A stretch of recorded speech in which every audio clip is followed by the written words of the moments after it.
이제 슬슬 미스테리 해야 되는 시간이 오고 있어서. 잠깐만요.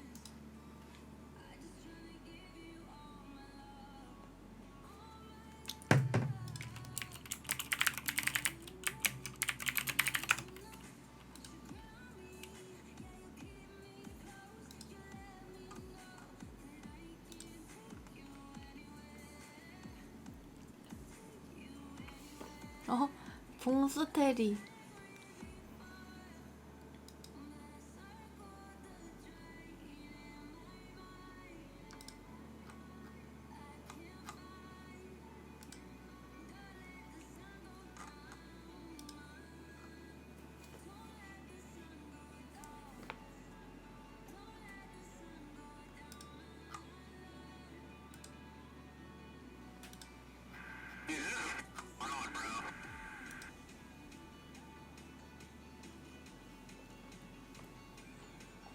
암스테리도 몰입이 안 돼요?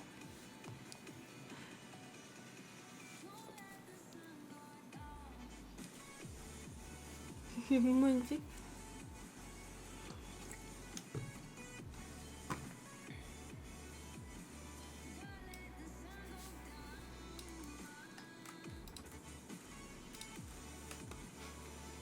진짜? 기다려봐.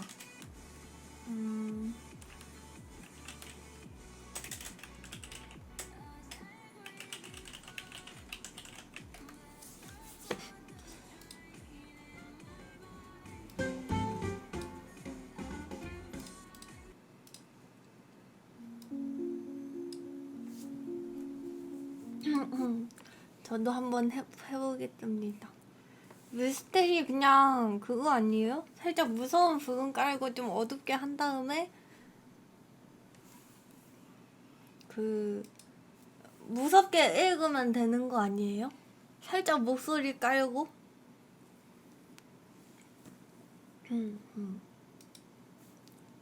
트리 언니가 템포 다크 모드로 하고 읽으라 그랬어.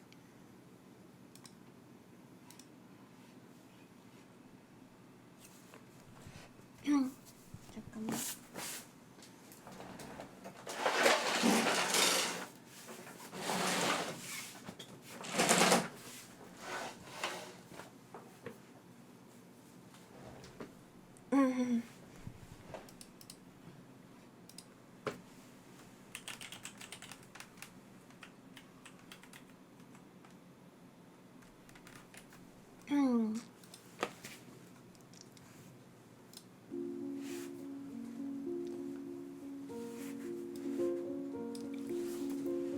잠깐만.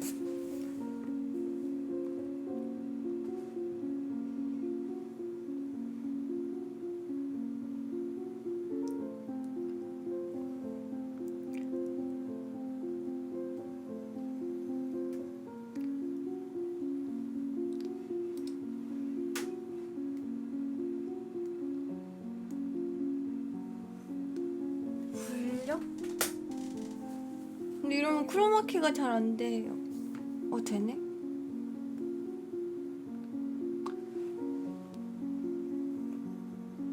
어떤 거 읽어야 되지?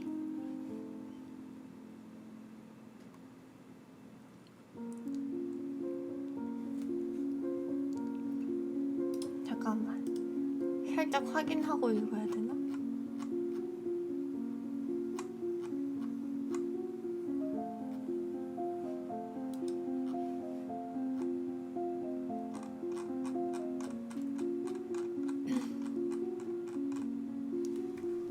인탄소년단님 에드벌룬 5개 고마워요. 그만 해봐요. 이런 거 광고 좀 안 꺼지나? 내가 애드블럭이 없어서 광고가 너무 많이 뜨네.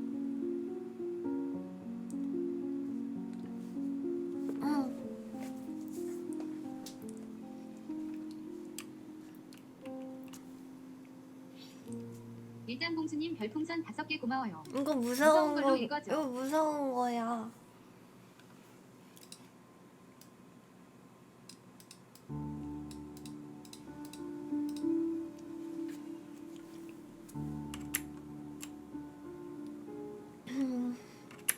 나 좀 민망해.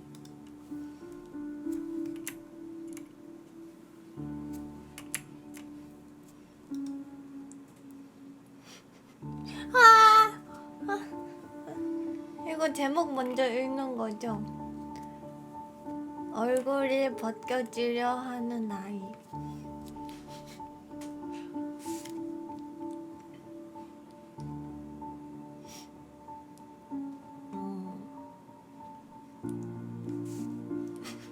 왜요? 방금 시작하면 다시 해줄까요?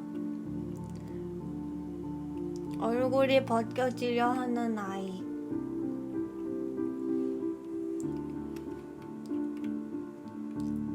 배경은 일본의 오래된 신사 같거든요.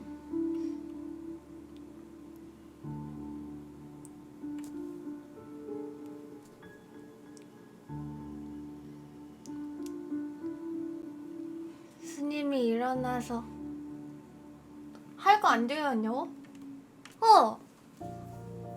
체리 언니가 펜코에서 수압 딱 그냥 검색해가지고 보면 된다는데?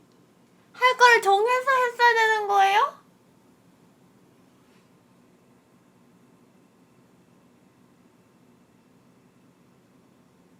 저 이제 시작하고 해요. 하도 많이 해서 할 거를 미리 정해와요?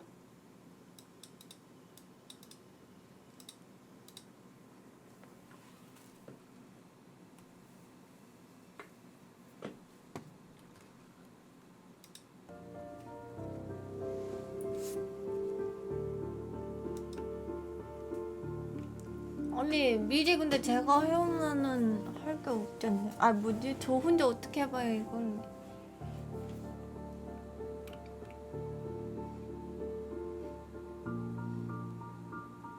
근데 이거 자막이 없네? 뭐야. 자막이 있는 걸로 다시 리해야 될 것 같은데요? 다시 네, 쏘리요.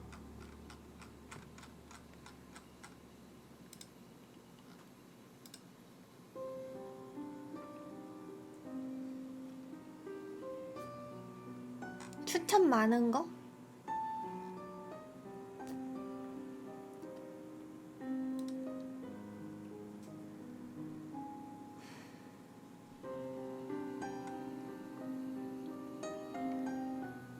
공포주의. 한국 출산율 통계에서 가장 심각한 거 이런 거 봐도 되나요? 이런 거 무서운 건가요?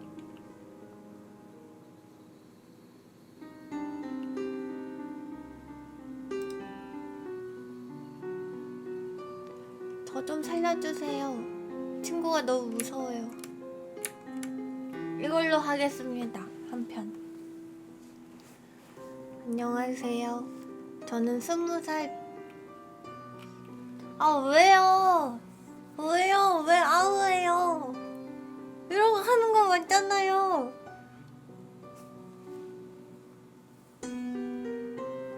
그것이 알고 싶다 이런 거 해야 되는 거예요?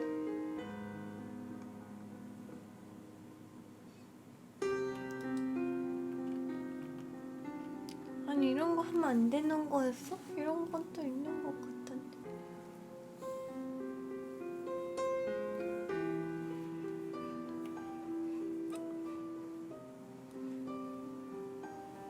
첼리 언니 거 틀자마자 잠들었는데 어떡해요. 홍천강 뭐시?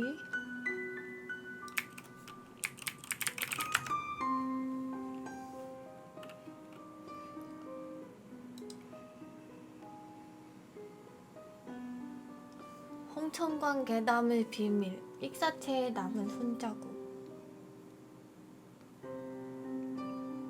서울서 온 여자가 뾰족 구두를 신고서 골뱅이 줍다가 주룩 미끄러져서 하나 죽었지 그때.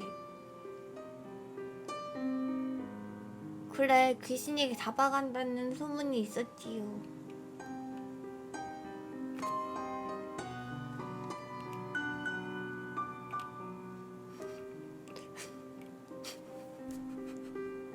아, 왜 웃어요? 웃지 마요. 워낙 홍천강에서 익사사고가 많이 발생해 귀신이 잡아간다는 소문이 나들 정도. 인천에서 놀러온 한 부인이 홍천강에서 또 한 번의 죽음을 맞게 되었습니다. 하지만 딸은 엄마의 죽음에 대해 납득할 수 없는 사실이 하나 있다고 합니다. 엄마는 튜브 있어도 발이 안 닿으면 절대 안 가세요. 같이 물놀이 갔을 때요? 네. 되게 무서워하세요. 발이 안 닿으면 겁이 많으셔가지고. 수영은 할 줄? 수영은 아예 못하세요.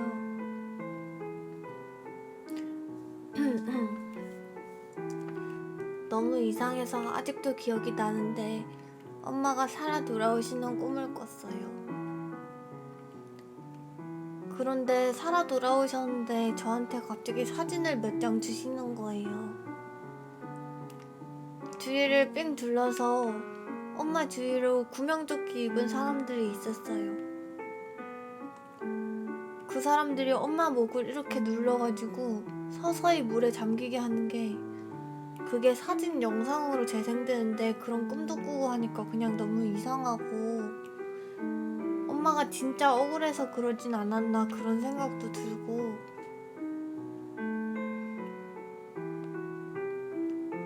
TV에서 언뜻 주워들은 얘기도 있고 부검하면 뭐든지 다 나온다는 그런 얘기를 들었어요. 엄마가 너무 말도 안 되게 돌아가셔서 부검은 꼭 해봐야겠다고 생각을 했고요. 그렇게 장례 마지막 날, 딸 서연이는 부검을 해보자고 제안을 했음. 결국 부검대에 오르고 그 결과로 저 질문이 하나 있는데 이런 거 남자 아저씨 목소리로 흉내내서 해야 되나요? 질문 하나 해도 되나요? 보통 그렇게 하나요?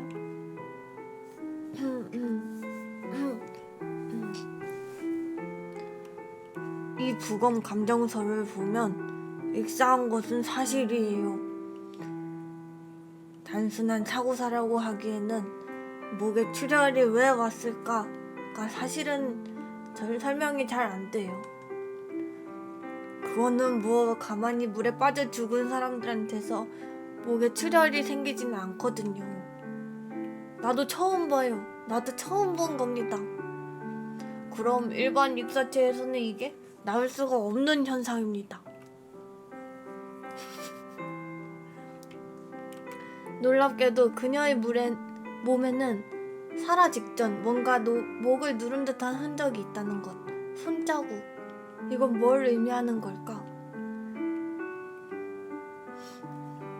지금까지 탐색하면서 의문점 하나.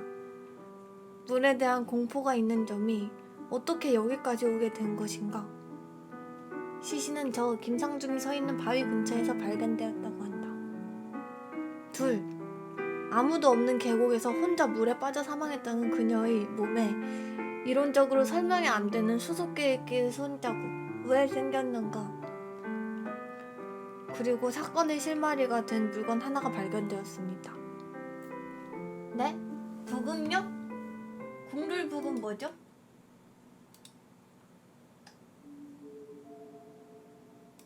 이건가요?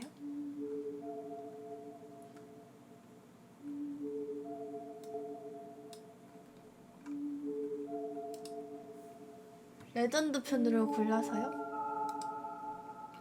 잠깐만.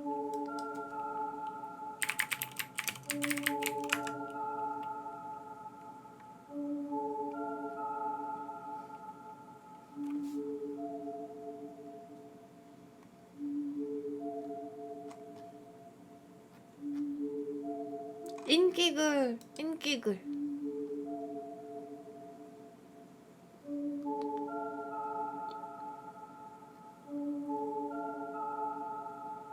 이거 사일런트 앨범이에요.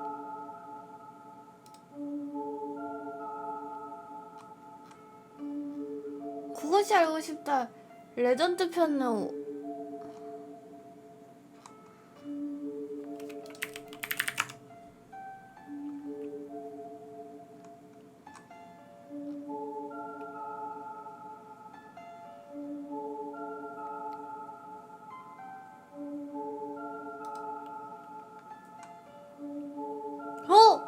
인형 십자가 주거의 비밀 이거 엄청 무서운 거 아니야? 이거 나 그것이 알고 싶다 레전드라고 본 적 있는데. 근데 이거 여러분들 많이 알아서 보면 좀 그런가요? 다들 알고 있는 내용인가요?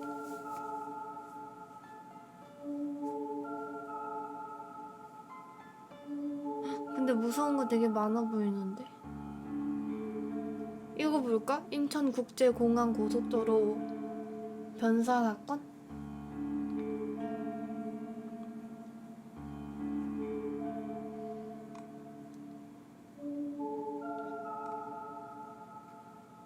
이거 보겠습니다.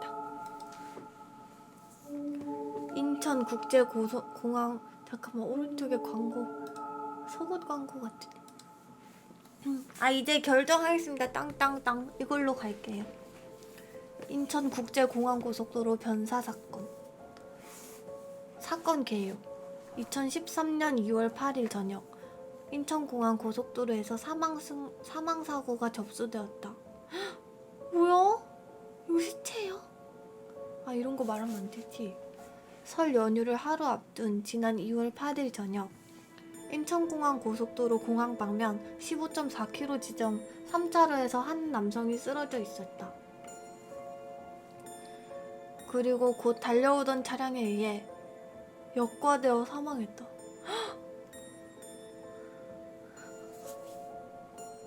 너무 끔찍하다. 그냥 여기 쓰러져 있는데 그냥 차가 지나가 버린 거야 여기로? 뭐야? 뭐지? 이게 사람이고 이건 뭐지? 한 200m 계속 쫓아가는데 차가 한 번 두 번인가? 이렇게 흔들리더라고. 그런데 신고를 받고 출동한 고속도로 순찰대와 119 구급대에 따르면 사망자의 모습은 쉽게 이해할 수 없는 모습이었다고 한다. 도로 위에 누워 계시더라고요. 다발성 골절 심하고 많이 손상돼서 현장에서 일단 사망한 상태인 것 같더라고요. 그러니까 양말을 안 신은 상태에서 슬리퍼 차림으로 그냥 나온 것 같아요. 영하 15도의 살을 애는 듯한 날씨에 고속도로 3차선 안쪽에 누워있는 그의 얇은 트레이닝을 입고 신고 있던 슬리퍼는 벗겨져 맨발인 채였다. 목격자는 거기는 고속도로 한복판이기 때문에 사람이 있을 수가 없는 자리다. 사람이 거기에 누워있는 자체도 이해가 안 된다고 말했다. 깜짝이야. 음성 메시지 내요. 이 사람아, 거기서 그렇게 내리면 어떡하나. 차 돌리고 있으니까 거기서 기다리고 있어. 바로 갈 테니까. 이게 음성 메시지가 고속도로 중간에 이렇게 내렸다는 그거를 알고 있는 듯한 메시지가 있는데요. 그런데 얼마 후 한 남자가 사고 현장으로 다가왔다. 불과 40분 전까지 자신이 운전하던 차량에 사망한 B씨와 함께 타고 있었다는 남성은 영종도로를 가던 도중 내려달라는 B씨의 요구에 속도를 줄였고 차가 완전히 정차하기도 전에 조수석에 타고 있던 B씨가 문을 열고 뛰어내렸다고 한다. 그는 B씨의 20년 지기 동업자 A씨였다. 갑자기 거기서 내려가지고 다시 전화해서 돌려서 간다고 말한 거네요. A씨가 B씨한테 전화한 그런 내용인가 보네. 이게 왜 내린 거야? 경찰은 동업자를 고속도로 한가운데에 떨어뜨려 다른 차에 치여 숨지게 한 혐의로 A씨를 구속했다. 이 빠른 속도로 진행하는 고속도로에서 사람이 추락할 경우 떨어질 때의 충격 또는 뒤따라오는 차량에 치여 사망할 수 있는 상황임에도 시속 약 40km로 진행하던 차에서 하차시켜 줄 것을 요구하는 피해자를 떨어뜨렸고 추락한 피해자를 구호하기 위해 차량을 즉시 정차하는 등 필요한 조치를 취하지 않았다는 것이다.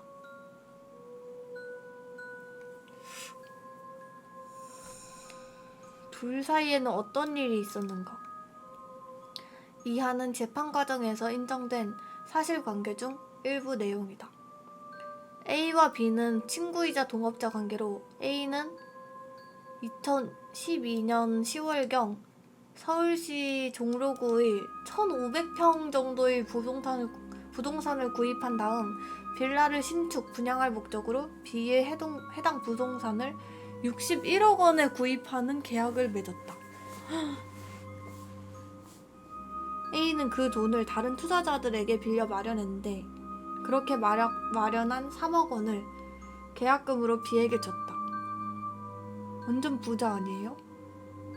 A의 계획은 해당 부동산에 대한 건축 허가를 받은 후 은행에게 그 부동산을 담보로 대출을 받아서 나머지 잔금 58억 원을 2003년 1월경까지 B에게 지급할 계획이었다. 그런데 2012년 11월경에 종로구청장이 그 부동산 토지에 대한 개발 행위 허가 신청을 반려함으로써 기존 계획에 차질이 생겼다. 그러니까 동기가 너무 충분해 보이는데? 물론 이런 동기 때문에 사람을 죽이는 것도 말이 안 되는데 이 차질에 대해 A는 허가되는 일부 토지만이라도 먼저 개발에 들어갈 생각이었으나 B는 이 개발 행위 허가 신청 불허가에 대한 행정소송을 제기하고 결과를 기다려보려는 생각으로 반대를 했고 이후에는 채무 불이행 등을 이유로 매매 계약을 해지하려는 생각도 했었다. 사건 당일 오전부터 A는 계속해서 B의 사무실로 연락을 했으나 연락을 받지 않자 B가 퇴근할 무렵인 6시경 서대문구에 있는 B의 집으로 찾아가 방금 귀가한 B를 불러낸 후 자신이 운전하는 차량에 태우고 출발을 했다. 처음에는 저녁을 먹자고 했으나 강변도로를 지나던 중 목적지를 갑자기 영종도로로 변경하며 인천국제공항 고속도로로 진입을 하였다. 갑자기 바꿨대요, 행선지를.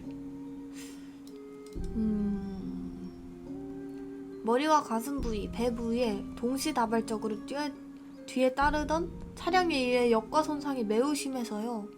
쓰러지고 바로 이렇게 처음에 손상이 어디에서 발생했는지가 불명확합니다. 아니 갑자기 뛰어내리는 게 말이 되나? B는 6시경 도로에 떨어져 3차로에 쓰러져 있었고 이후에는 1분 30초 후 3차로에서 오던 승용차의 역과 그러니까 깔렸대요. 그리고 현장에서 두부 압착 등으로 인한 다발성 실질 장기 손상 등으로 사망하였다. 진짜 끔찍하다. 장기 손상이면은 이렇게 누워있는데 내 배 위로 차가 지나갔다는 거잖아요. A는 사건 사고 직후 곧바로 119에 신고하거나 피해자에게 전화하지 않고 지인인 S와 5차례 통화를 했고 통화 목록에서 S와의 통화 기록을 삭제했다? A는 승용차 안에서 소주를 한두 모금 마셨다고 주장하였으나 사고 시각으로부터 2시간 지난 뒤 측정 결과 농도가 0%로 나왔다. 이에 대해 검찰은 A를 살인과 감금치사로 태길적 기소하였고 재판이 열렸다. 1심 재판은 국민참여재판으로 열렸다. 태길적 기소란? 예비적 기소는 X, Y 죄로 기소하면서 어떤 두 가지 죄로 기소하면서 X의 유무죄를 다루고 만약에 X가 무죄라면 Y에 대해 다뤄달라는 기소로 우선순위가 있습니다. 태길적 기소는 우선순위 없고 어떤 죄로 판단할지 판사가 알아서 그냥 선택을 하면 되는 거래요.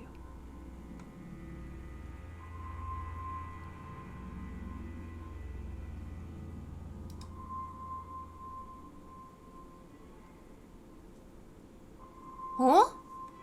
1심 무죄. 뭐야? 이게 무죄라고? 국민참여재판으로 열린 1심 재판에서는 살인죄와 감금치사죄 모두 무죄로 판결하였다. 다만 특이한 점은 7명의 배심원은 만장일치로 무죄 의견을 냈으나 감금치사죄에 대해서는 7명 중 5명이 유죄 의견을 냈다. 재판부는 사망에 이르게 한 때에는 3년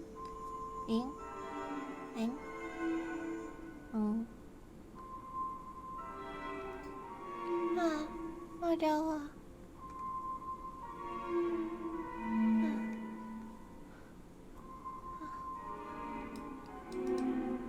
감금을 해서 사람을 사망에 이르게 해야 되는데 감금 행위를 못하게, 그러니까 피해자가 하차 요구를 했는데 거절했어야 감금 행위가 승인되는데 계속 주행해가지고 그 감금 행위 자체가 인정이 안 돼가지고 안 됐대요. 그리고 피해자가 하차 요구를 했다고 한 그 증거가 없대요.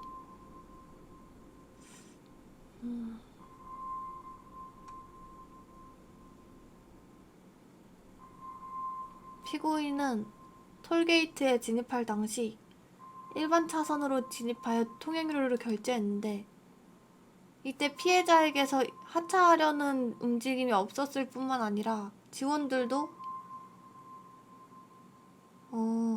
징후 등에 대해 전혀 인식한 사실이 없다고 진술하였다. 피고인은 수사기관과 법정에서 톨게이트를 통과하여 5km 정도를 시속 80 내지 90 정도의 속도로 진행하던 중 피고인이 승용차 뒷좌석에 놓인 소주병의 뚜껑을 열어 한두 모금 마시자 피해자가 뺏으면서 나 내릴란다, 택시 타고 가겠다는 취지로 말을 하여 피해자를 내려주기 위하여 속도를 줄였다고 진술하였다.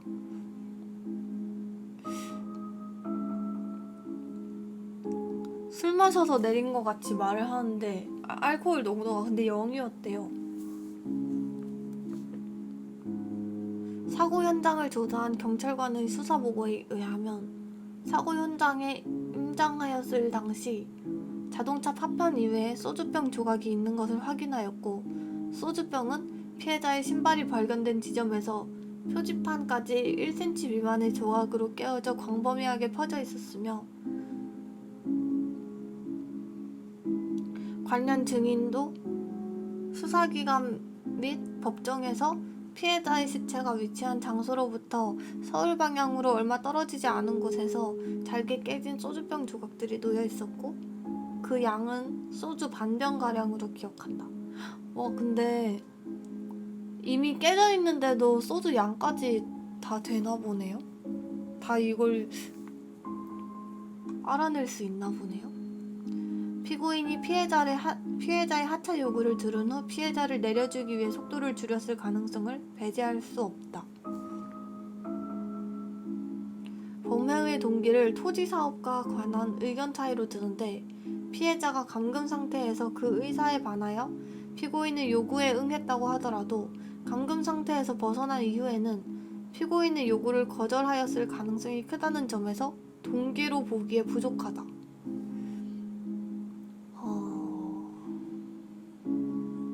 깜짝이야.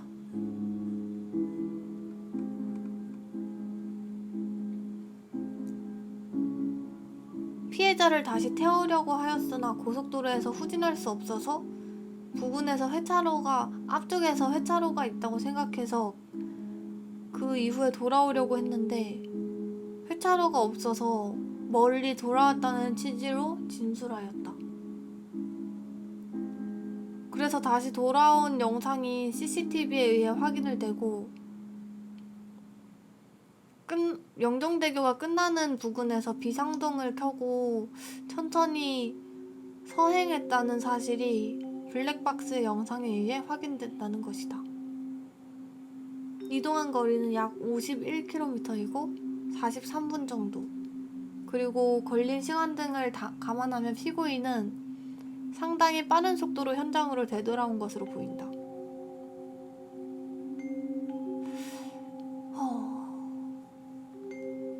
살인죄에 대해서는 피고인이 피해자로 하여금 차 밖으로 떨어지게 할 정도의 행위가 인정되어야 하는데 이에 사망에 대한 증거가 없다. 약간 밀치거나 협박한 그런 증거가 없나 보네요.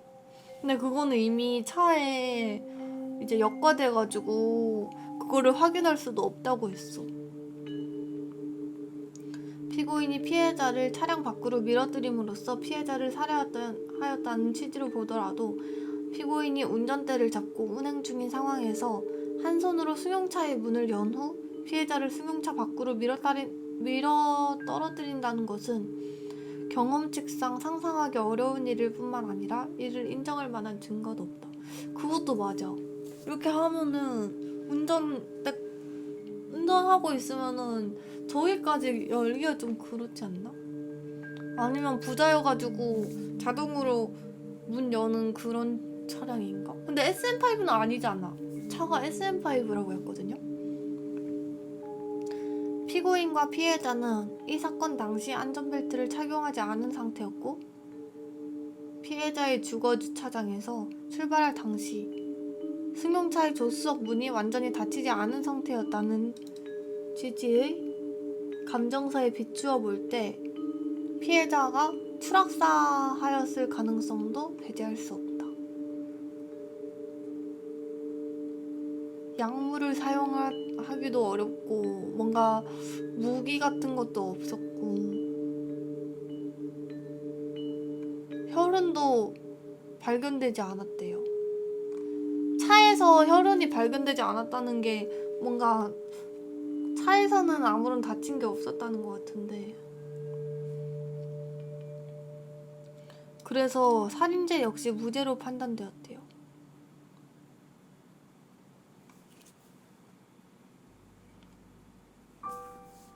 다른 판결을 선고했던 이유는 자신이 차량에 탑승해 있던 20년 지기 친구가 어떠한 경위로든 차량에서 추락하였음에도 그대로 방치하고 가버린 점.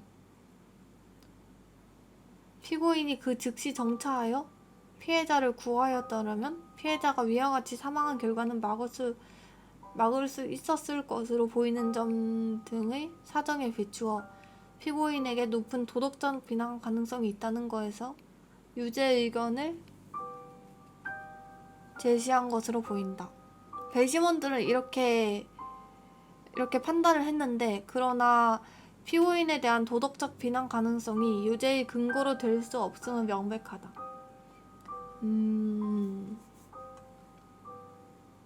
그래서 검찰이 다시 항소를 했대요.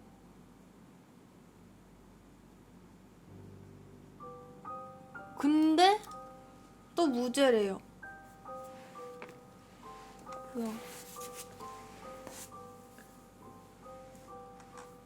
살인죄는 무죄지만 유기치사죄에 대해서 징역 2년이래요. 색일적 기소를 주의적 공소사실로 보고 이거 너무 어렵다 말이.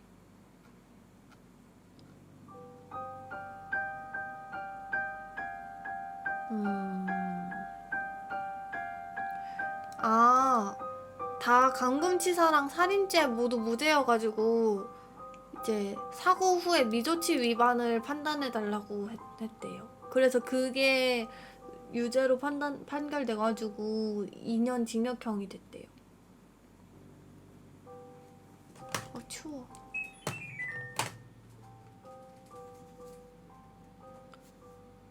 이건 아까 봤던 내용이고 재판부는 감금치사와 살인에 대한 판단은 1심과 거의 동일하며 더 이상의 구호 조치의 필요성이 깜짝이야. 명확히 인식될 수 있었다는 등의 특별한 사정이 없는 한 교통사고 발생 직후 사상의 결과가 아직 불명확한 경우에는 여전히 운전자 등에게 구호 의무가 있다고 보아야 한다.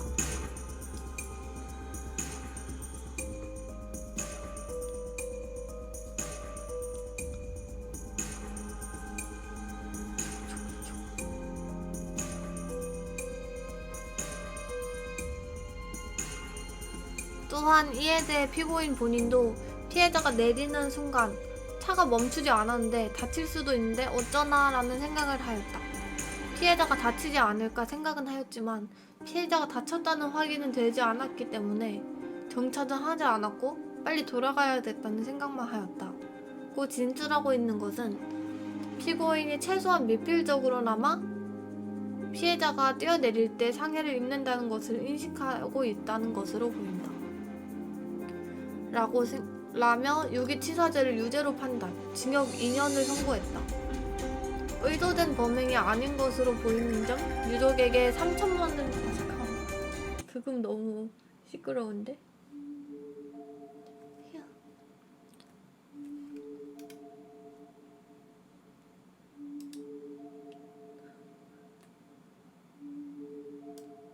바꿨어요. 근데 고속도로에서 어떻게 정차를 바로 해? 고속도로에서는 정차를 어떻게 해? 고속도로에서는 당연히 정차 못하는 거 아니야? 뒤에 차 오고 있으면?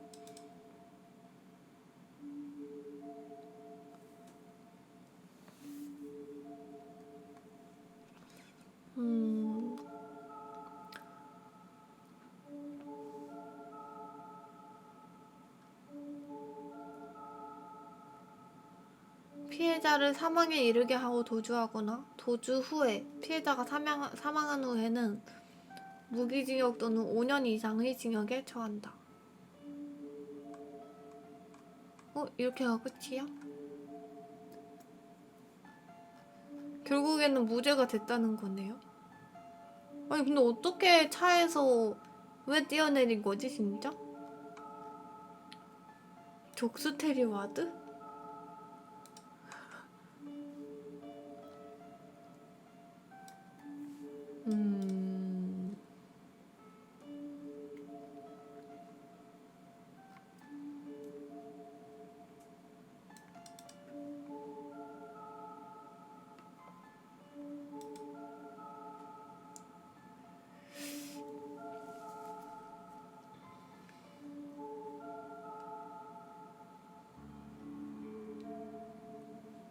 살인사건 이런 거 근데 너무 무서울 것 같은데.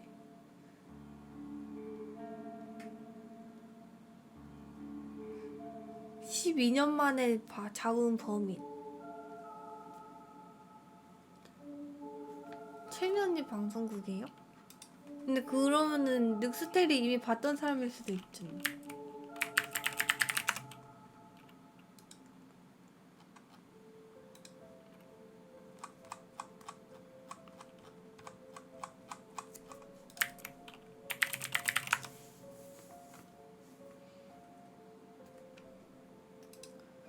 이런 거?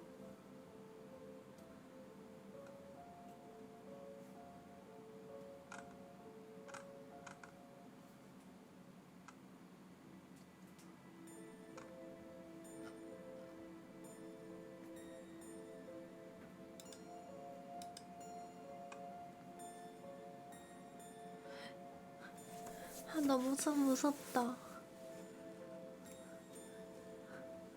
남양주 아파트 밀실 살인 사건 보겠습니다.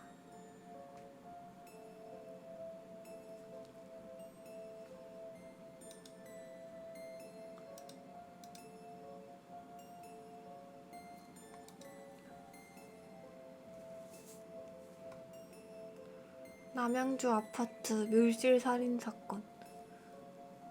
2010년 남양주시 이름 뭐 이렇게 어렵냐? 진접읍 S 아파트에서 벌어진 의문을 밀실 살인 사건.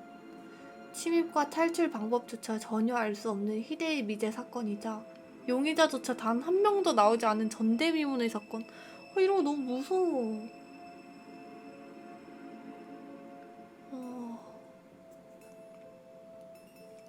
그것도 고급 아파트래요.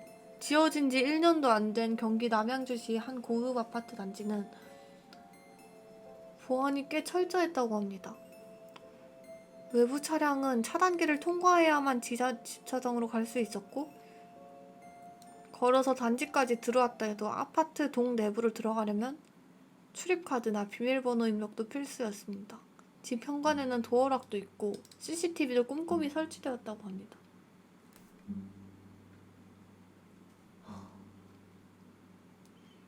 어느 날 아파트 A동 14층에서 살인사건이 발생합니다. 경로당을 가려던 노인이 집 안에서 살해됐다는 사실은 분명했지만 범인이 현장에 들어오고 나간 흔적은 어디에도 남아있지 않았다는 게 문제였다.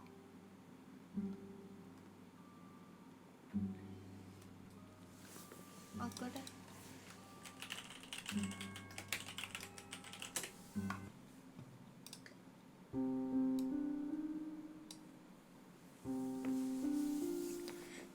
(2010년 11월 17일) 오전 8시쯤 피해자 이씨 할머니는 서울에 사는 지인과 주식 투자, 근황 등의 사는 얘기를 나눈 뒤 18분 뒤에 전화를 끊었어. 그 다음 이씨는 외출복을 차려입고 나갈 준비를 마쳤다고 해. 그러나 아침 7시도 되기 전에 골프를 치러 집을 나섰다가 밤 11시가 넘어서 집에 돌아온 남편 박씨는 안방 침대에서 흉기에 얼굴과 목을 10차례나 찔려 숨진 부인의 처참한 시신을 발견하고 말았어. 진짜 끔찍하다. 퇴근하고 아니 그냥 밖에 나갔다 왔는데 아내가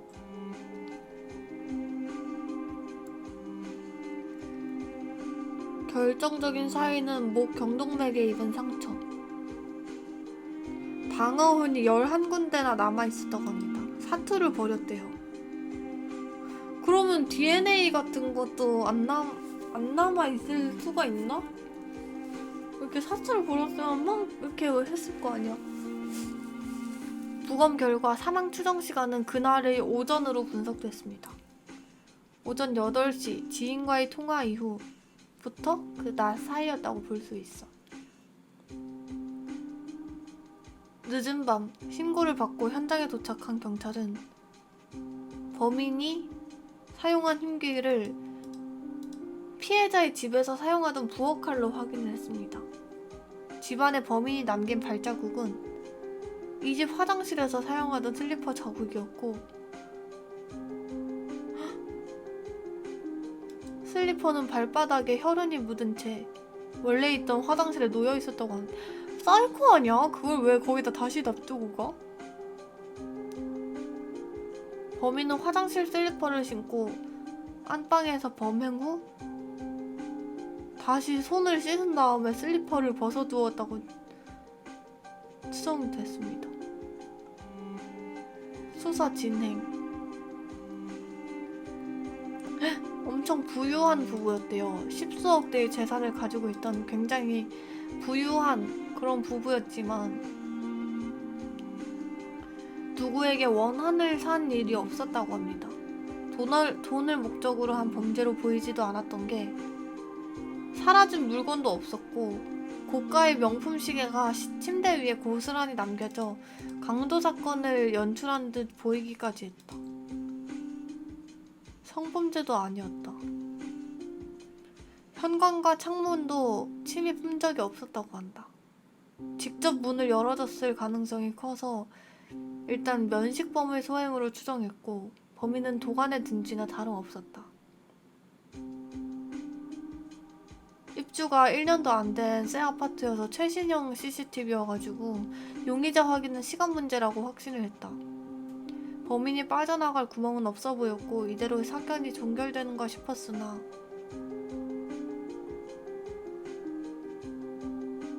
실마리가 좀채 나오지 않았다. 집으로 들어가려면 현관 도어락에 출입카드를 이렇게 대거나 비밀번호를 누르거나 아니면 안에서 문을 열어줘야 되는데 피해자의 집에는 최신 보안 장치가 달려서 초인종을 누르면 바깥 카메라에 상대방의 모습이 자동으로 찍혔다고 한다. 근데 초인종을 누른 사람도 없고 비밀번호 사용할 때 자동으로 저장되는 로그 기록을 삭제한 흔적도 없었다. 미리 집안에 들어오지 않았을까 싶어 CCTV까지 뒤졌지만 의심할 만한 내용이 없었다.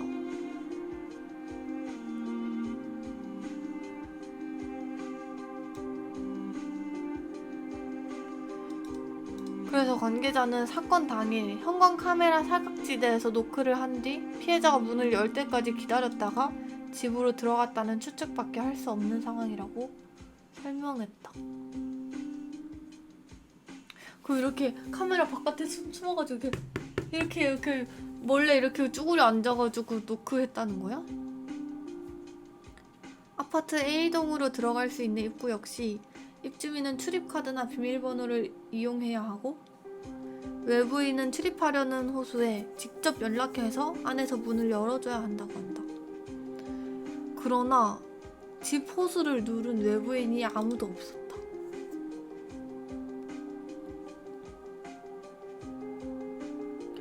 (188명의) 당일 행적을 뒤져도 범인의 흔적을 찾지 못했다. 방문 호수에 직접 호출. 그러면은 다른 호수를 호출해가지고 열어줬을 가능성은 없나?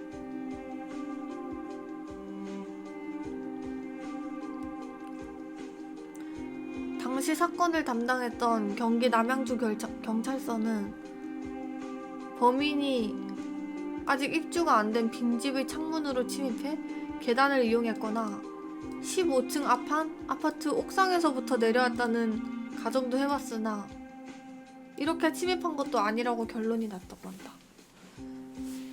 미입주 세대가 있던 2, 3층 집에는 사건 당일 출입한 사람도 없었다고 한다.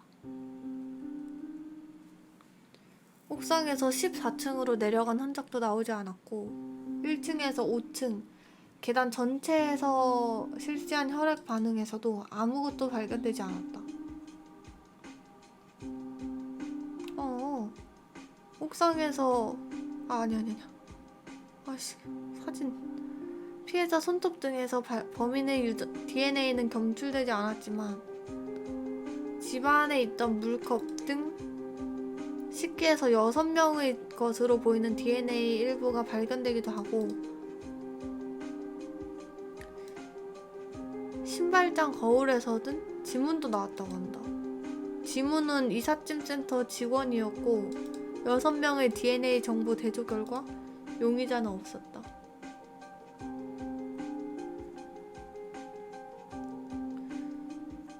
범인은 피해자를 살해하기 전 화장실과 부엌을 들렀다. 피해자가 집에 있었음에도 불구하고 이런 데에 출입할 정도라면 피해자와 익숙한 인물일 가능성이 높다. 피해자의 양손에서 방어은이 11개나 발견됐으므로 범인이 노약자이거나 여성일 가능성이 높다. 약간 하긴 성인 남성이거나 그러면은 좀 방어하기가 쉽지 않았을 것 같아. 그냥 약간 제압당했겠죠. 범인이 CCTV에 찍히지 않은 점으로 보아 아파트의 구조를 잘 아는 인물이다.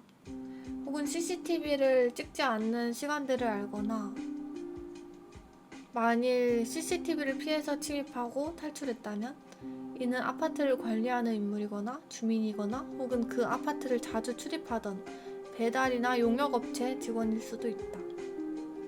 흔적을 전혀 남기지 않고 범행을 한 것으로 보면 사전에 치밀하게 준비했을 정황이 높으며 범행 전에 장기간에 걸쳐 이곳저곳을 기웃거리며 계획을 세웠을 가능성이 높다.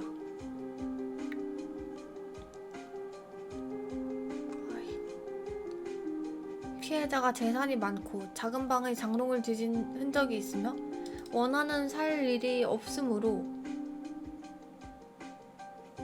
사라진 물건이 없으므로 결국에 강도의 우발적 살인으로 보기는 어려웠다.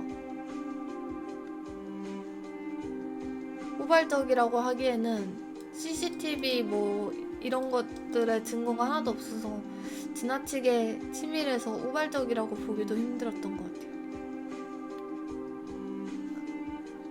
그러나 면식범의 소행으로 보기에도 문제가 있었던 게 범행 도구로 집안에 있던 부엌칼을 사용하고 화장실 슬리퍼를 신은 뒤 다시 제자리로 돌려놓는 등 집안 내부를 잘 알고 있으며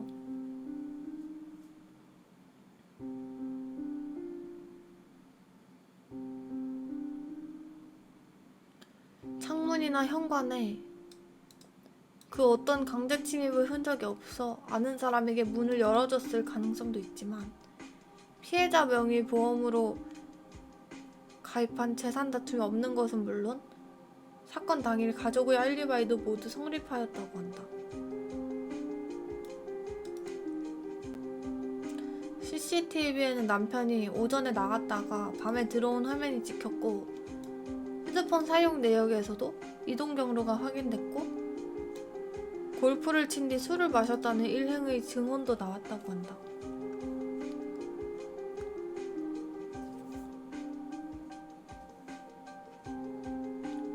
내부인 가족 이외의 면식범일 가능성인데 내부인 48세대 전부 다 검사를 했는데도 특이점이 전혀 나오지 않았다고 한다.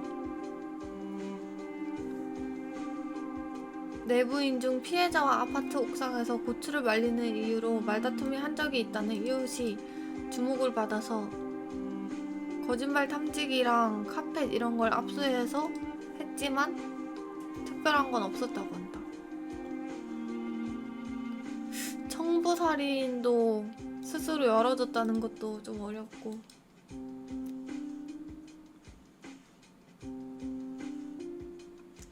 경찰 또한 CCTV 영상을 대조해도 용의자를 특정하지 못하자 A동 주민 모두의 행적을 확인했고 운전자 이런 것도 다 확인했지만 어떤 단서조차 찾을 수 없었다.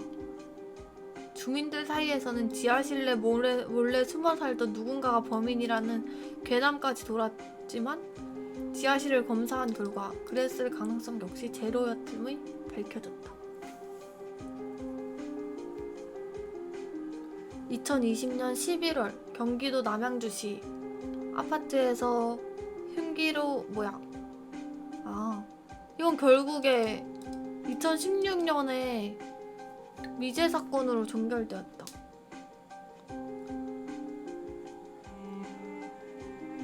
뇌피셜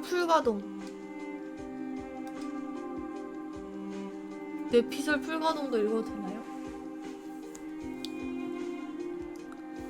옥상을 통해 베란다로 침입했다는 출입글도 본 적이 있다.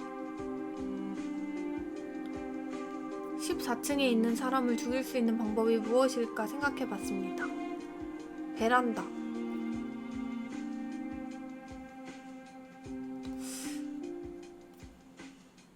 다른 호수 계단을 통해 옥상으로 이동 후 사건 현장으로 침입해서 피해자를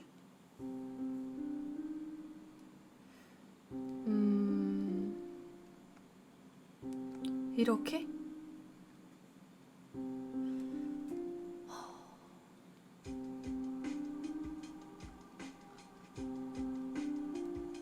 우발적인 범행이라고 하기에는 너무 이상하고 아파트 내부 사정을 꿰고 있어야 가능한 사건이기에 가까운 사람들이 용의자로 의심됩니다.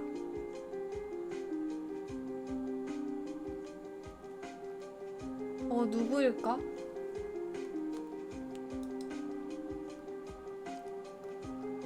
무섭다.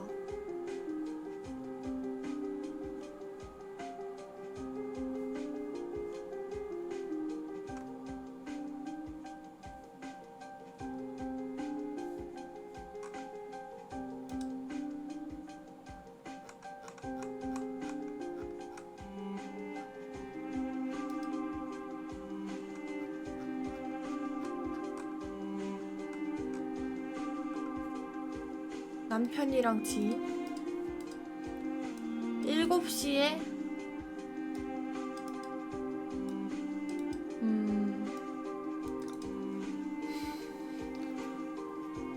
근데 이런 것도 미제 사건 같은 거 가족 의심하는 거 많은데 사실 가족일 수도 있고 아닐 수도 있지만 아닌데 의심하면은 그 가족 심장에 비수 꽂는 거잖아요. 그래서 함부로 말도 못 하겠네요.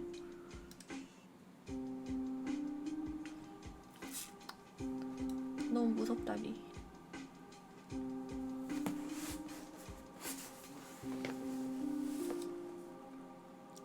밀실 살인이 재밌는 것 같긴 한데 너무 무섭네요. 저 시 좀 화장실 좀.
너무 무서워서 너무 무서워가지고 거실하고 방에 불 다 켜놨어요.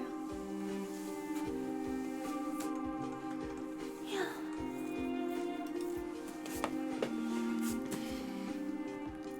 화장실 불도 켜놓고 왔어. 그거 바로 아래? 뭐?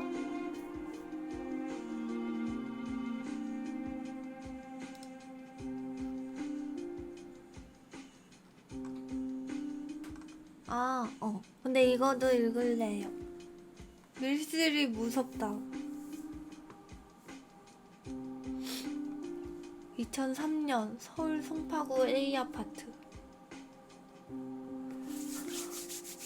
무서워서 몸에 닭살 돋았어. 조세호인 줄 알았어. 이름.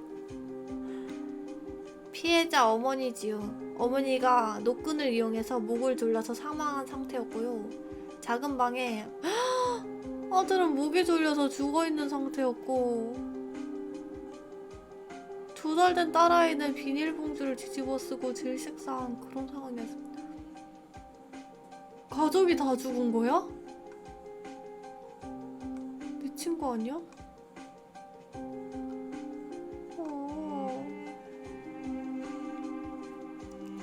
저희들이 처음에 현장 출동했을 때는 외부 침입 흔적이 하나도 없었습니다. 출입문은 철문 하나, 보통 현관문으로 보시면 됩니다. 그냥 보통 일반적인 현관문 그런 거 말하는 건가 봐요. 파손 흔적은 전혀 없었고요. 창문을 넘어갈 때는 방범창이 되어 있었습니다. 방범창은 훼손도 안 된 상태였대요. 현관문은 안에서 잠겨 있었고 집 열쇠는 죽은 피해자의 핸드백 안에서 발견되었습니다. 창문으로는 사람 출입이 불가능한 구조입니다. 지문이 없었습니까? 지문이 없었대요. 헉, 송파구예요? 네, 송파구는 사람이 워낙 많이 살아서. 족적은요? 족적도 없었죠. 발자국 같은 것도 없었고 사람이 다녀간 흔적도 없었대요. 더욱 이상한 건 부검 결과 방어흔이 좀 있어야 되는데 그런 거 없이 엄청 깨끗한 상태였대요. 어린 자녀를 둔 어머니라면 필사적으로 저항을 했어야 되는데 그런 게 하나도 없었대요. 들고 날 길이 없는 그런 밀실에서 처형당하듯이 차례대로 살해당했다. 유령 같은 살인범이었대요. 그니까 이런 거 함부로 막 누구라고 하기도 좀. 참고인 자격으로 조사를 하던 피해자의 어머니의 옛 동창 친구에게서 이상한 점이 눈에 띄었대요. 참고인이 손을 자꾸 감추려고 했대요. 이렇게. 왜 손을 자꾸 감추냐? 손을 한번 보자. 헉?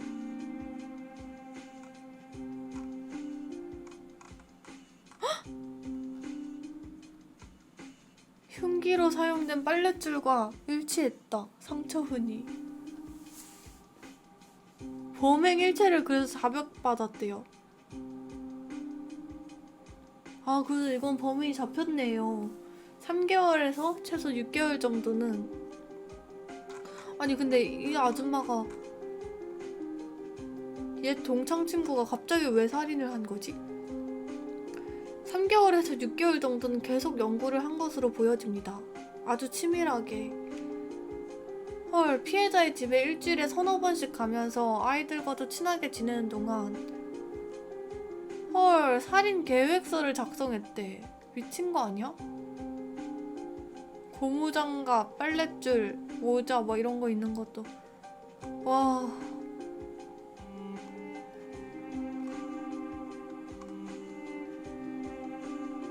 재미난 쇼를 보여주자고 하면서 작은 방으로 유인하고 큰아들도 살해하고 엄마한테 가서 술래잡기를 하자고 해서 눈을 가려고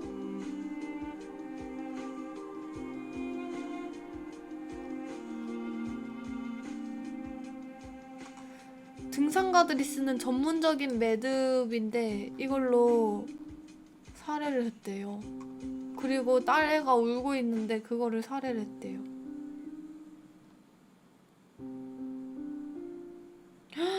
문 밖으로 나가서 열쇠로 문을 잠근 다음에 가방을 창문 틈 사이로 집어넣어가지고 밀실을 완성시켰다.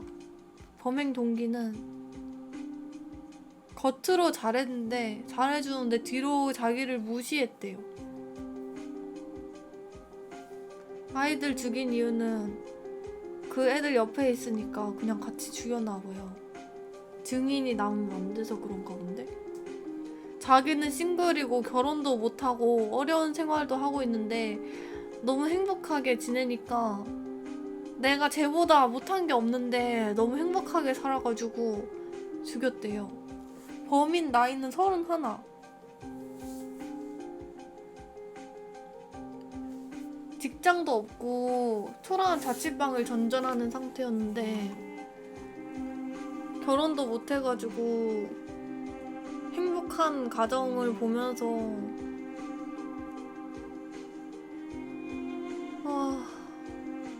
내가 저 친구하고 똑같아지려고 했는데 그래서 많은 시간을 보냈는데 결국에는 그 피해자가 아니고 행복, 자녀, 뭐 경제적 안정 이런 거를 내가 가질 수 없다라고 판단이 돼서 좌절감과 분노가 밀려와서 살해를 했대요.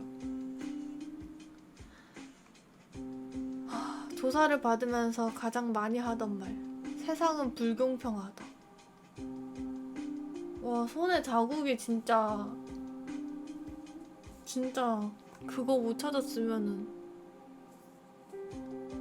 그러니까 손 감춘다고 캐치한 수사관도 진짜 대단하다.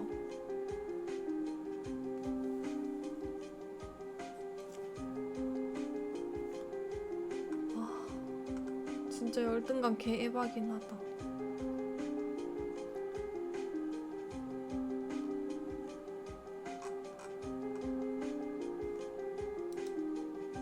영화가 있다고요? 영화?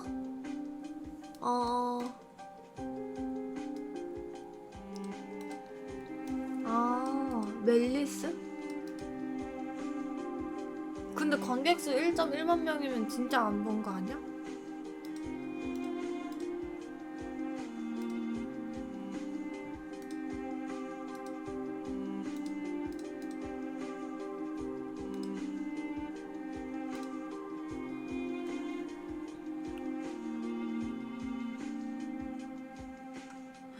뭐가 이렇게 많아? 미친놈이라고 적혀있는 쓰야마 사건 이거 볼까요? 이때까지 한국어였으니까. 자고 일어났는데 발가락 없어짐? 이거 볼까? 미친. 말도 안 돼. 진짜 미친놈인가 봐. 발가락을 왜 잘라? 미친놈인가 봐. 다름이 아니고요. 아침에 일어나니까 발가락이 다 없어져 있거든요. 너무 좀 황당하니까 진짜 발가락이 없더라고요.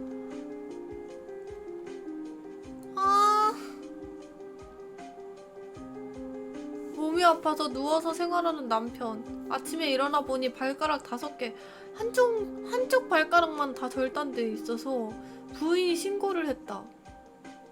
사건이 발생한 시간 외부의 침입은 없는 걸로 확인되었고 CCTV에서는 없었고 고의적으로 발가락을 절단하지 않았나.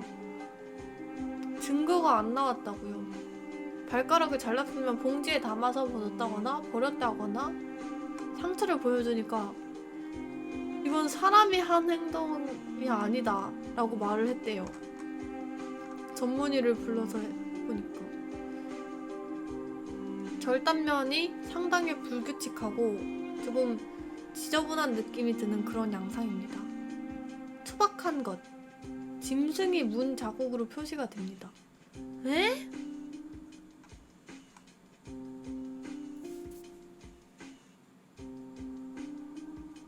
말도 안 돼. 애완견 3마리를 키운다. 그래서 개를 의심을 했는데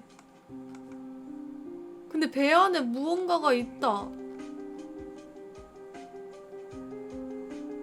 뼈로 추정되는 사진에 관찰 자국이 있다.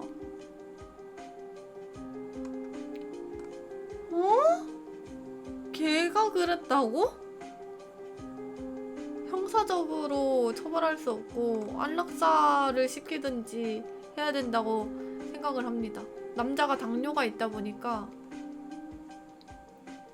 당뇨로 발가락이 괴사가 되어서 그 냄새를 맡고서 걔가 먹은 거래요. 미국에도 그런 사례가 있었대요. 당뇨병 환자가 괴사가 됐을 때 그렇게 먹은 사례가 있나 봐요. 아버지가 당뇨가 있나요? 당뇨가 없었대요. 주치. 이분이 당뇨병이 있다고 하던가요?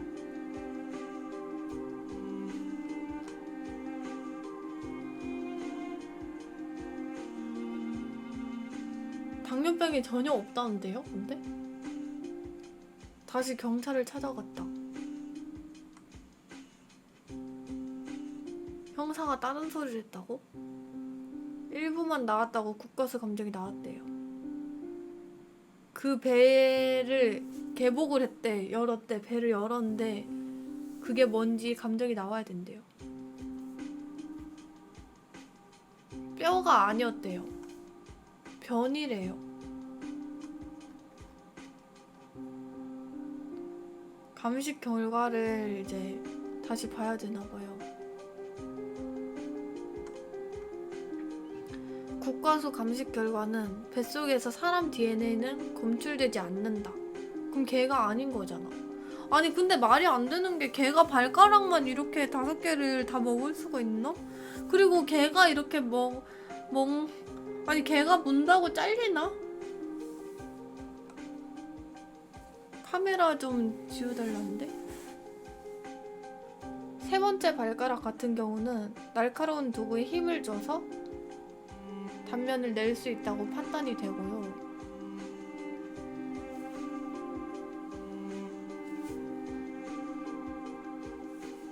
인위적으로 할 가능성이 높지 동물에 의한 손괴라고 보기에는 어렵지 않나 라고 판단이 됩니다. 아 그니까 발가락 무서워. 그만 찍으라고 형사가 화냈어. 발가락 누가 그랬는지 기억 안 나냐고 남편한테 물어봤어. 아예 기억이 안 나신대요. 걔가 물어 뜯었는지 어떻게 해서 발가락이 절단되는지 자기는 모르는데요. 어머님을 찾아갔는데 9시 30분에 일어났는데 너무 깜짝 놀랐는데 그냥 발가락 자체가 아예 없었대요. 그니까 이게 잘리는 동안에 엄청 고통스러울 텐데. 아니 자고 있는데 누가 이렇게 탁탁 건드리기만 해도 일어나잖아요. 근데 발가락을 자른다? 이거는 누가 마취하지 않은 이상 이게 가능한 건가?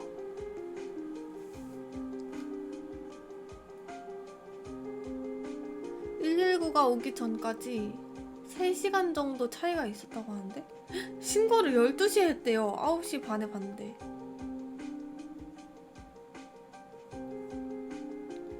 옷 입히고 하려고 했대. 아니 근데 잘리면 당연히 바로 신고해야 되는 거 아니야?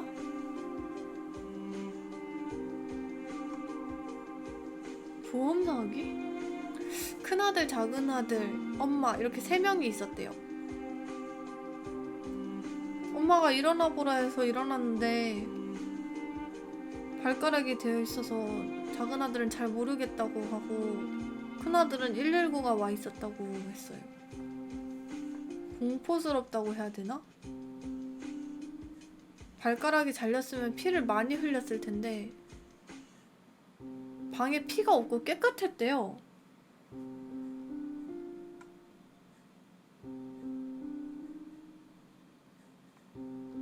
그냥 가라고.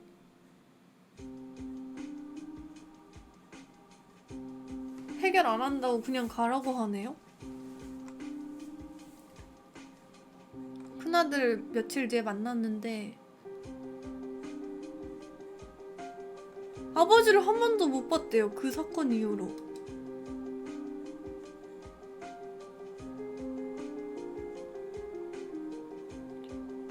어머니는 정신병원에 입원을 했대요. 자진 입원을 했대요. 가족에 대한 수사를 했는데 특별한 혐의가 나오지 않는 거예요. 가족들이 아버지 발가락을 이렇게 잘랐다. 이건 좀 이상하지 않나요? 이러고 끝났대. 죽인 게 아니라 그냥 발가락이 잘리고 끝이래요.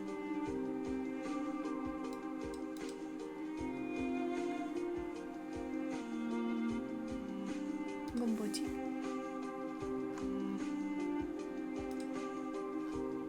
아니 이러고 끝이라고?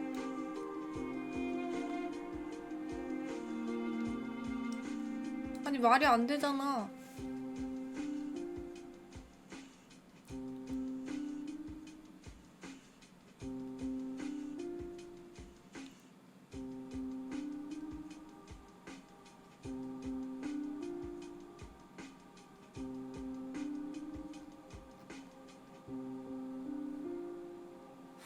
보험 관련일 리가 없다는데 나도 보험 때문인가 했는데 보험 쪽 수사하는 게 없대.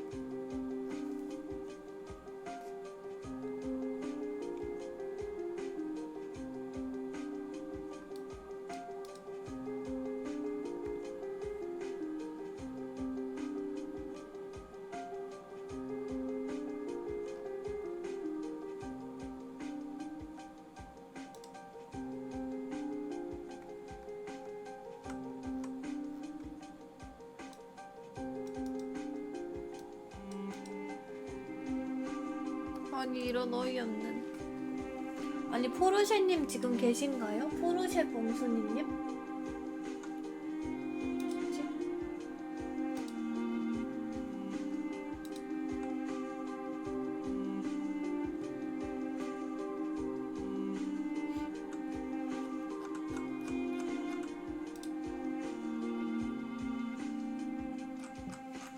못 찾겠구만. 그냥 발가락이 아예 사라졌대요. 개 뱃속에 있나 해서 강아지 배도 갈랐는데 그 안에도 없었대요. 아니 불쌍한 강아지 배만 갈랐네 진짜. 어이가 없네.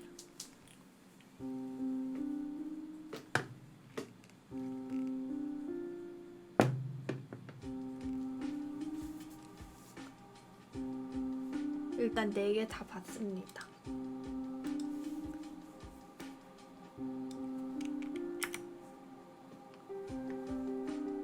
그니까 댕댕이 배만 갈렸어.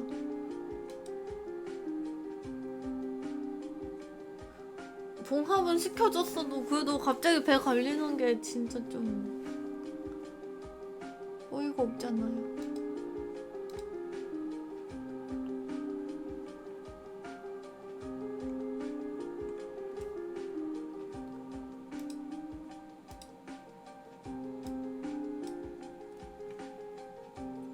그럼 하나만 더 볼까? 쓰야마 사건 이거?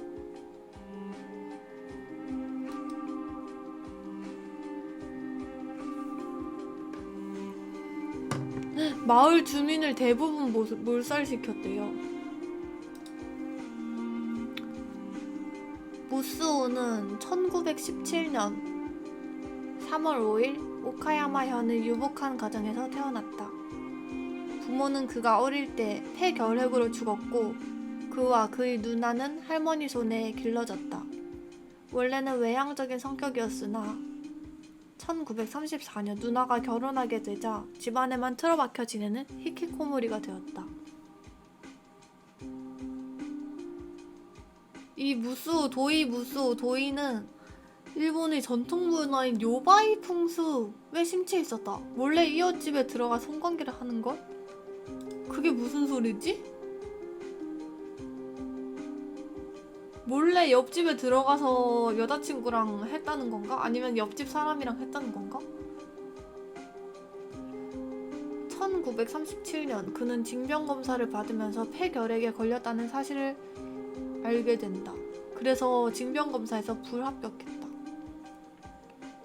그리고 이게 소문이 나자 여자들은 도이를 외면하기 시작했다. 도이는 가슴속에서 여자들에 대한 증오가 싹트기 시작했다. 자신을 무시하고 외면하는 여자들을 죽이겠다고 마음먹는다. 그 증오는 점점 커져만 갔다. 그는 범행을 위해 수렵 면허를 취득한 뒤 수렵용 총기를 사들여 사격 연습을 했다. 어느 날 집에 경찰들이 들이닥쳐 가택 수사를 하면서 일본도와 총 등 무기를 압수당했고 수렵 면허도 취소되었다. 도이는 지인을 통해 다시 엽총과 탄환을 구입하고 도검류 수집가에게 일본도를 몰래 사들였다. 전기선을 잘라 어둠에 빠뜨렸다. 21일 그는 자고 있는 할머니의 목을 도끼로 내려쳤다. 그런 다음 2개의 전기등을 머리에 둘렀다. 미친놈 아니야? 이러고 있었다고? 손에는 일본도와 비수, 개조한 구연발 브라우닝 엽총을 들었다. 그는 요바이를 하던 때처럼 일본집을 찾아다니며 끔찍한 살인극을 벌이기 시작했다. 이웃집에 쳐들어가 사람이 보이면 보이는 대로 칼을 휘두르고 총을 발사해 죽였다. 이 과정에서 마을의 11채의 집에 쳐들어갔다. 대부분 피해자는 16살 미만의 어린이나 미성년자들이었다. 그렇게 그는 1시간 30분 동안 마을을 다니면서 30명을 살해하고 중성자 1명, 경성자 2명 등 합계 33명을 살해를 했대요. 이로 인해 스야마시 외곽의 니시카모 마을 사람의 절반 가까이가 죽었다. 미친 거 아니야?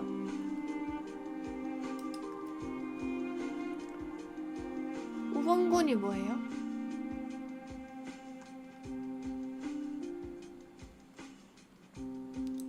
이후 도이는 마을에서 3.5km 떨어진 산의 꼭대기에 올라가 유서를 썼다. 유서에는 범행 동기와 그와 교제하다가 다른 마을로 시집간 여자가 다시 친정으로 돌아온 걸 보고 범행을 생각하게 되었다고 적었다.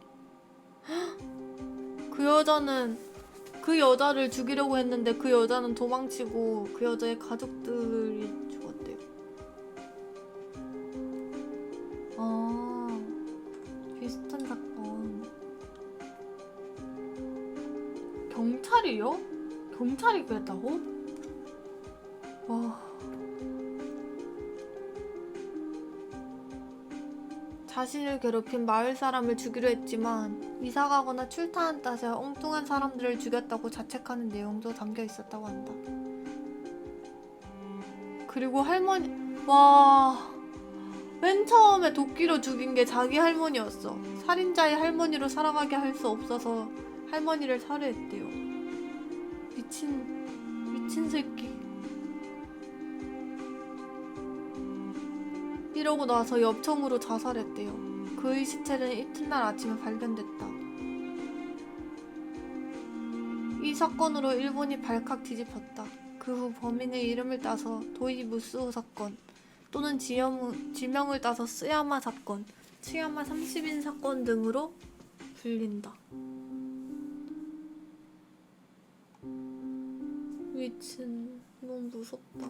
옛날이면 이렇게 집에 침입하기도 되게 쉬웠을 거 아니에요. 막 잠금 이런 것도 안 되고.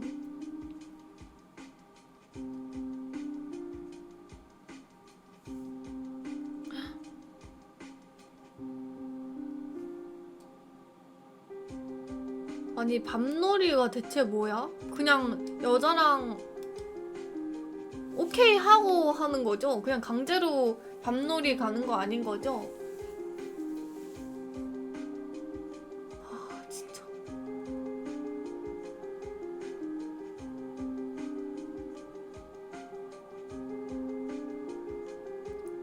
거절당했는데 앙심을 품고 있었대요.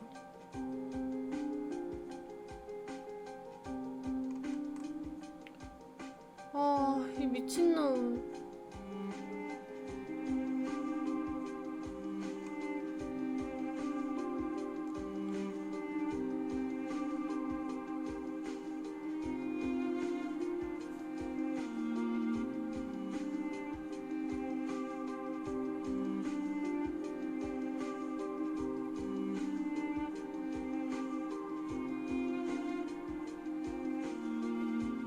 아니,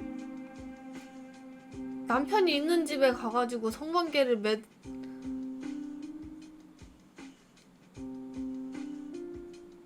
아니, 대체 여기는 무슨 짐승 동물의 왕국이야? 무슨 성관계를 안 맺은 사람이 없어.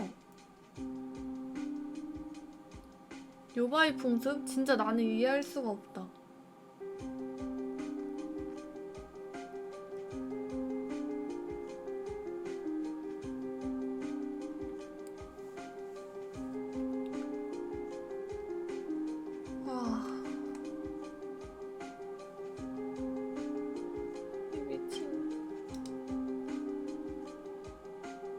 다 도망갔는데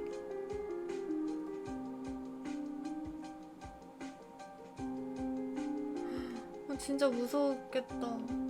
계속 다 도망갔대요.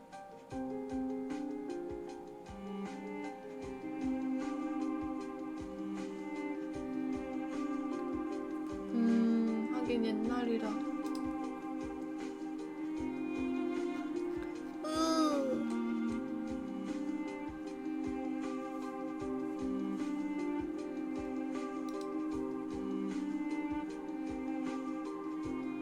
살해했다는 얘기가 다 너무 끔찍하다. 다 사살하고 진짜 이 한 명 미친 사람이 한 명 옆에 있는 것만으로도 이제 너무 끔찍한 일이. 사람이 참 죽기가 쉬운 것 같아.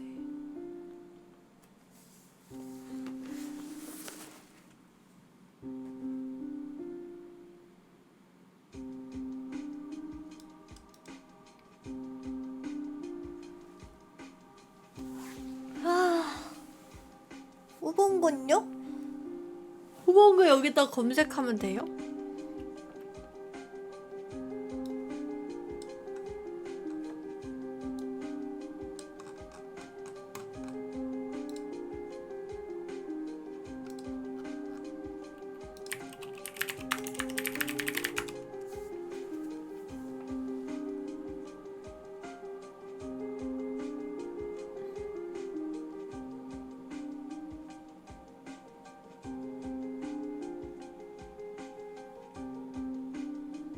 뭘 봐야 되지? 아, 이거 2편이네. 그럼 이거 봐야겠다. 이 사람이 오봉곤이야? 와. 숨기는 사.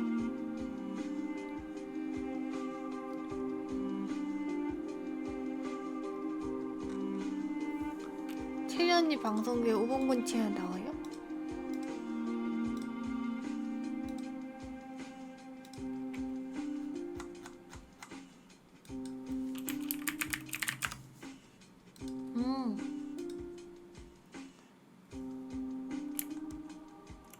꼬꼬무가 뭐지? 꼬리에 꼬리를 무는? 인가? 다크모드 안 돼 이거? 왜 이렇게 밝아?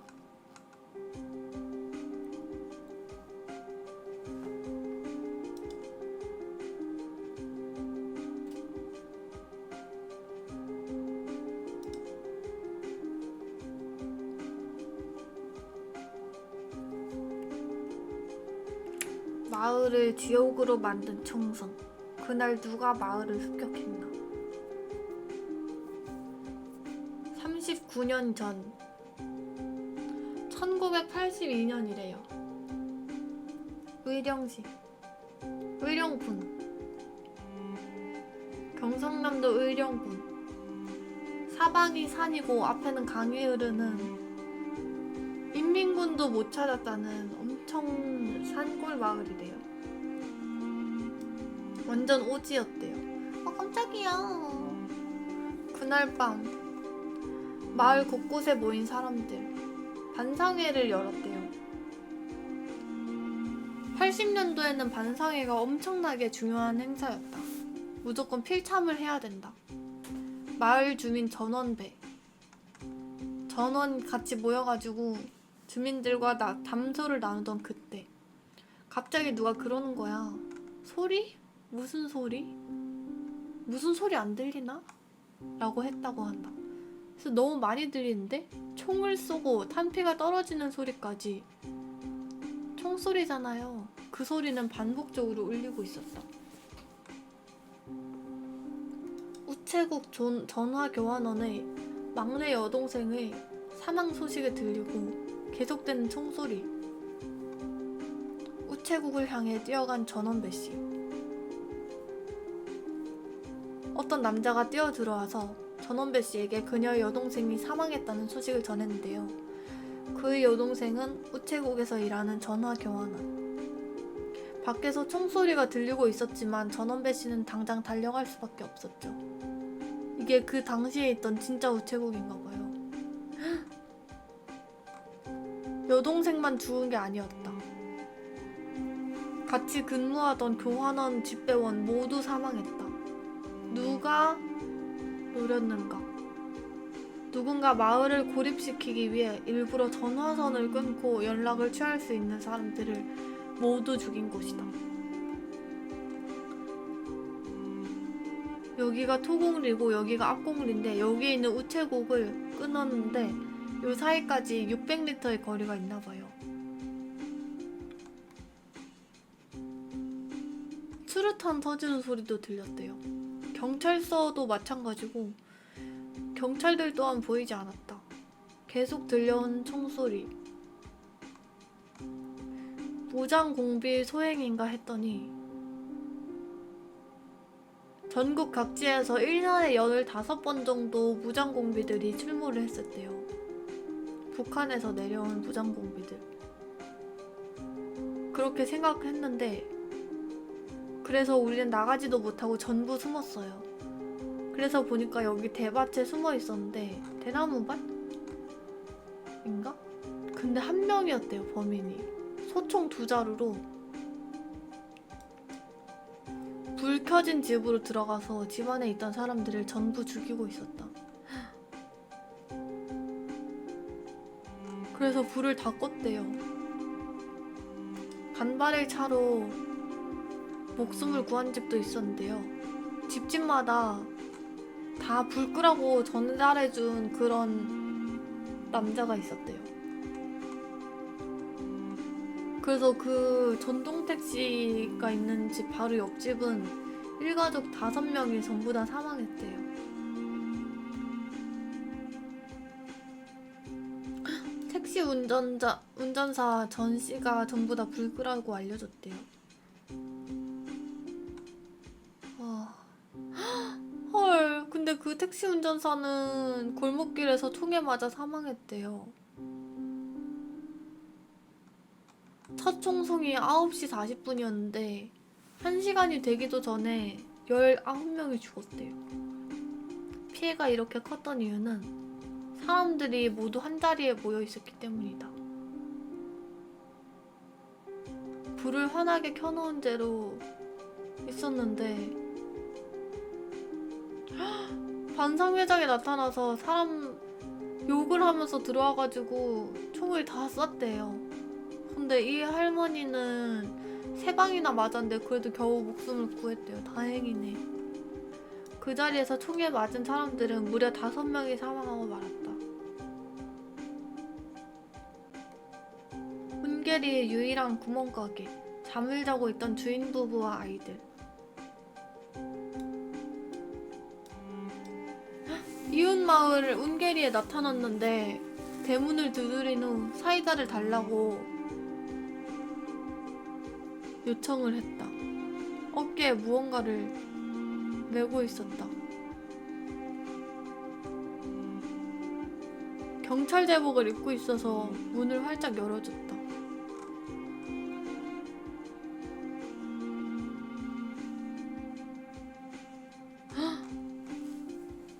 공비가 나타나서 비상이 걸렸다. 이렇게 말한 다음에 사이다 마시고 그 문 열어준 부인과 아이들을 죽였대요. 범인은 우순경이었다. 27살.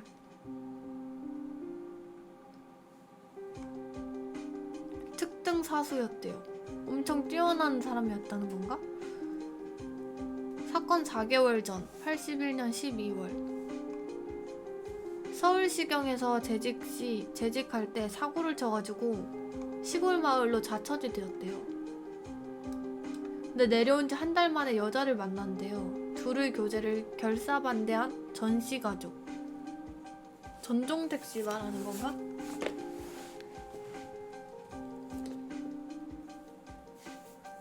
술만 마셨다 하면 그 남자가 술만 마시면 욕을 하고 때려 부수는 그런 술버릇을 가지고 있었대. 애초에 이상한 사람이었네. 총 다 맞춰야 주는 거예요? 헐. 2개월 뒤 우순경 가슴에 앉은 파리 한 마리. 낮잠을 자고 있던 우순경.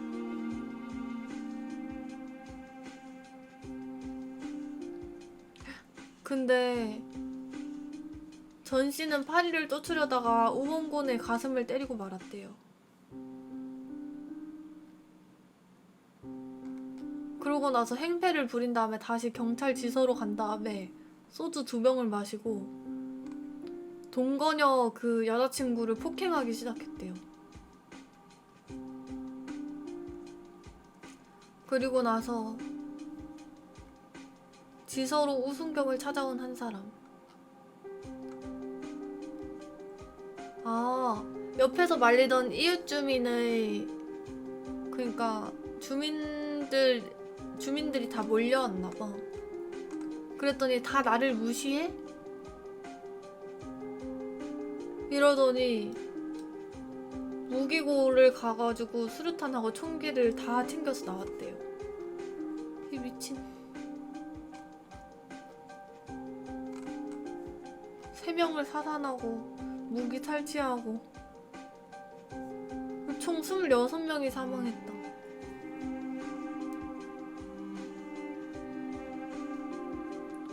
늦은 시간에도 왁자지껄한 집 한 채.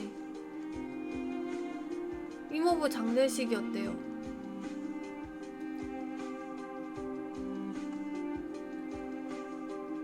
술 마시고 갑자기 다시 욕설을 했대요.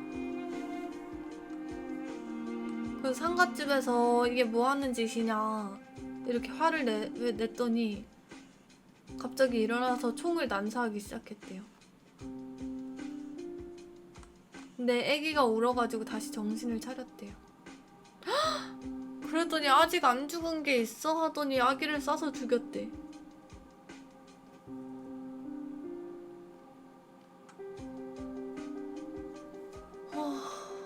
미친. 그러니까 미친놈을 잘라야지. 자천. 헐, 실제 사건 현장이래. 완전 엉망됐어.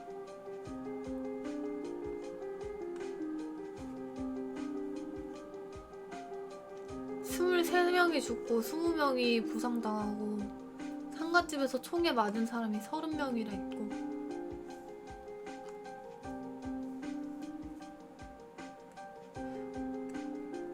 여기 22살 서희병은 신고를 하겠다면서 지서로 향했는데 손전등을 비추며 다가오는 남자가 있었대요. 그게 우순경이었대요.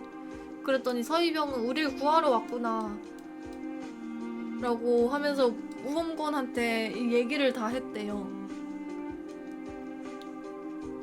그랬더니 우순경이 지서도 당했고 지서장도 죽었다고 말했대. 그래서 비상 상황이니까 다 한 집에 모이라고 했다. 큰아버지 댁에 전부 모여있다고 하고 오은 곳을 거기로 데리고 갔대요. 그래서 사람들을 계속 쏘니까 간첩이라고 생각했다. 위험하니까 모두 방 안에 들어가 계세요라고 말했다. 근무지를 벗어나 지서에 없고 온천에 있었대요. 지서장하고 그런 사람들 다 접대받으러. 이 미친. 무기가 없어진 걸 확인한 지서장과 차석. 수류탄 8발을 가지고 갔대. 카빈 소총을 탈취해 죽이고 있다는 보고를 받자 헐, 지서에 있었다면 제일 먼저 죽었을 거라면서 안도했대. 실탄을 장전한 채 어딘가로 사라졌는데요. 헐, 지서 밖에 나가서 범인의 진행로 반대 방향으로 그냥 피했다는 거잖아. 도망쳤다는 거잖아. 그래서 은신에 있다가 지키지 않고 은신에 있다가 대피 방송도 안 하고 마이크도 안 하고 그리고 방송도 안 해줬대. 그래서 주민이 경찰서에 신고해가지고 10시 반 9시 40분에 첫 총이었으니까 1시간 20분 뒤에 신고가 됐대요.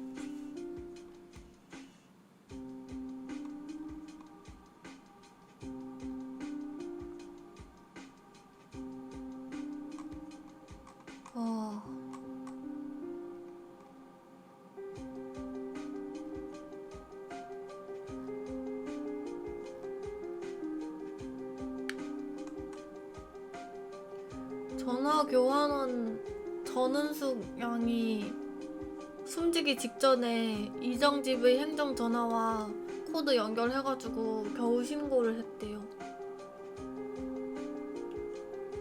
경찰이 도착 예정 시간이 밤 11시 30분이었대.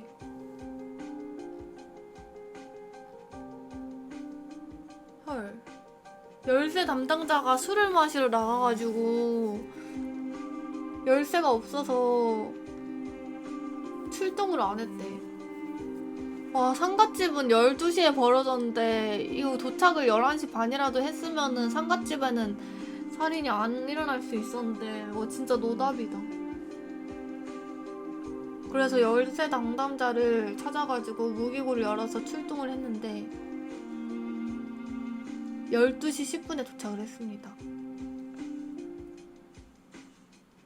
그래서 다리 밑에 매복을 하고 있었대요. 근데 그때 상갓집에서 총소리 이렇게 잦아지니까 그때 마을로 향했대요. 도착한 게 새벽 1시 30분이래. 미친 거 아니야?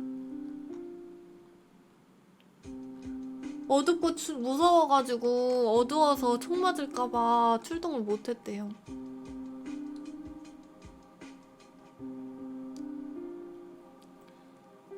와, 그래가지고 맨 처음 그 평촌리에서 2시간을 뛰어와가지고 이장과 주민 둘 이렇게 3명이 왔는데 밤이라서 나갈 수가 없다고 쫓아냈대.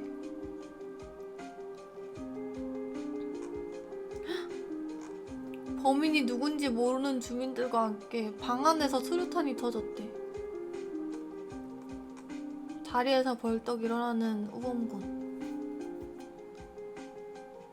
와, 딱 경찰 도착하니까 방 안에 수류탄 터뜨렸대요. 미친. 그리고 그렇게 우범군도 같이 죽었대요.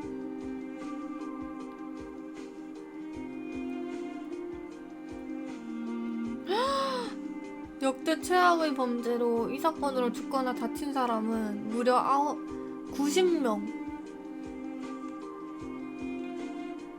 총 139발.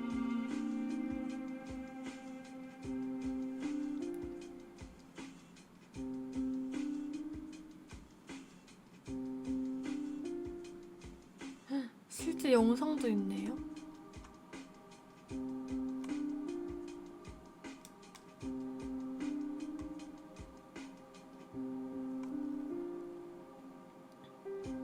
한 사람이 90명을 죽였다고?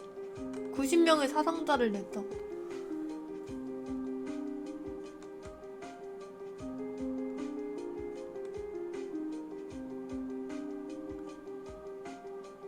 기네스북에 이런 게 올라온다고?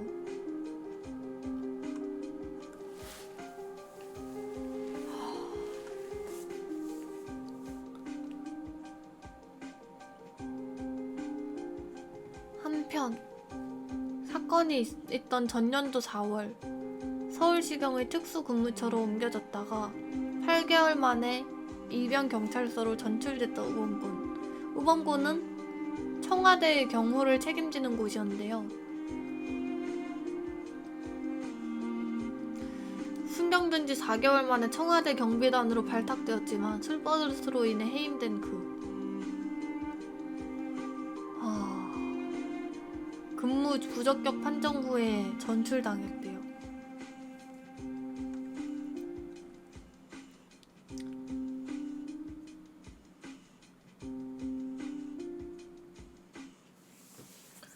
최초 신고를 알려진 10시 34분 이전에 10시 5분에 신고된 사실이 있었는데 경찰서에 남아있던 근무일지에는 찢겨나간 흔적이 발견이 되었는데요. 경찰이 기록을 잘못해 일지 2장을 찢어버리고 다시 썼다고 밝혀졌지만 결론은 혐의가 없었다. 당시 대통령이었던 전두환은 빠른 처리로 사건을 무마시켰다.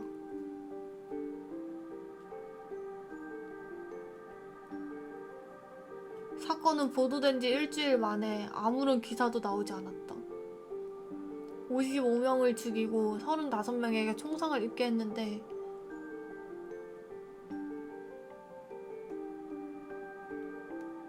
그렇게 기록이 되었는데 사망자는 62명.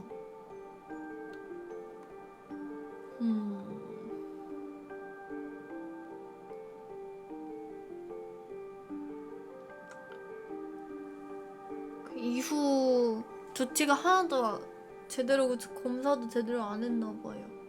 조사도 안 하고. 택시 운전사 전 씨가 전화선을 죽어가는 순간에도 연결을 했었대요.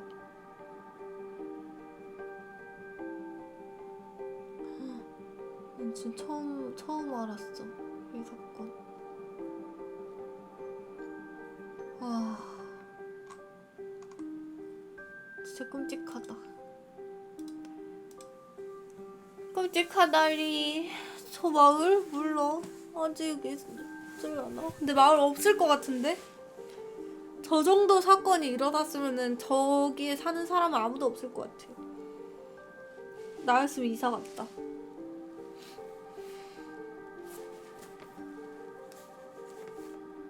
저렇게 마을이 폐허가 됐는데? 저 마을이 남아있을까? 아무튼 여기까지 잘 봤습니다.